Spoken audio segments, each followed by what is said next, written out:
Hi வணக்கம். இப்போ ரீசெண்டாக கரூரில் கூட்ட நெரிசல் சார்ந்து அந்த உயிரிழந்தவர்கள் அது ஒரு முக்கியமான நியூஸாக இருந்தது. அது தொடர்பான சட்டங்கள் பற்றி இன்னைக்கு தினமணி நாளிதழில் கூட்ட நெரிசல் தடுப்பு சட்டம் அப்படின்னு ஒரு ஆர்டிக்கல் ஒன்று பேசியிருந்தாங்க. ரொம்ப இம்பார்ட்டண்ட்டான ஆர்டிக்கல், ரொம்ப சூப்பராகவே எக்ஸ்பிளைன் பண்ணியிருந்தாங்க. இதுல ரொம்ப பர்டிகுலரா இந்தியாவிலேயே முதல் முறையாக கூட்ட நெரிசல் தடுப்பு சட்டம் இயற்றிய மாநிலம் எது அப்படின்னா கர்நாடகா. இப்போ ரீசெண்டா ஆர்சிபி வந்து அந்த கூட்டம் ஒன்று வெற்றி பெற்ற பிறகு கூட்டம் நடத்துறாங்க. அதுல 11 பேர் போல மரணிக்கிறாங்க. அதை தொடர்ந்து கூட்ட நெரிசல் தடுப்பு சட்டம்னு கர்நாடக மாநிலம் சட்டம் ஆல்ரெடி ஏற்றிட்டாங்க, இந்தியாவின் முதல் மாநிலமாக.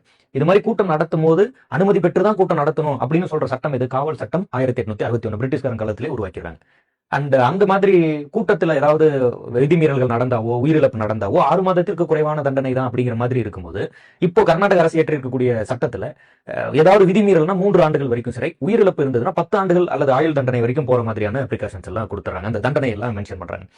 இந்த சட்ட ஒழுங்கு மாநில பட்டியல் இருக்கிறதுனால தமிழ்நாடு இது சார்ந்து சட்டம் உடனடியாக இயற்றணுங்கிற மாதிரி இந்த ஆர்டிகல் வந்து முடிச்சிருப்பாங்க. அது இல்லாம நிறைய முன்னாடி நடந்த அந்த கூட்ட நெரிசல் பத்தி எல்லாம் கூட பேசியிருப்பாங்க. எடுத்துக்காட்ட வந்து கடந்த ஒரு 20 ஆண்டுகள் 2021 இருந்து இந்தியாவில் 3000க்கும் மேற்பட்ட கூட்ட நெரிசல் மரணங்கள் இருந்திருக்கலாம். அதுல கடந்த ஒரு கால் நூற்றாண்டு 25 ஆண்டுகள் பார்க்கும்போது தமிழ்நாடு இந்திய அளவுல 4வது மாநிலமாக இருக்கலாம். அதுபோல கும்பமேளா இப்போ ரீசெண்டா கங்கை கரையோரத்துல நடந்த அந்த விழால அதுல வந்து 30க்கும் மேற்பட்டவர்கள் வந்து கூட்ட நெரிசல்ல இருந்திருக்கலாம். அது போல சென்னையில கூட ஒரு முறை 2005ல வெள்ள நிவாரணம் கொடுக்கும்போது ஒரு 50 பேர் உயிரிழந்திருக்கலாம். உத்தரப்பிரதேசல வந்து 2024ல ஒரு மதகுரு ஒருவரை பார்க்க வந்த பெருங்கூட்டத்துல 121 பேர் மரணம் அடைஞ்சதா மென்ஷன் பண்ணியிருப்பாங்க.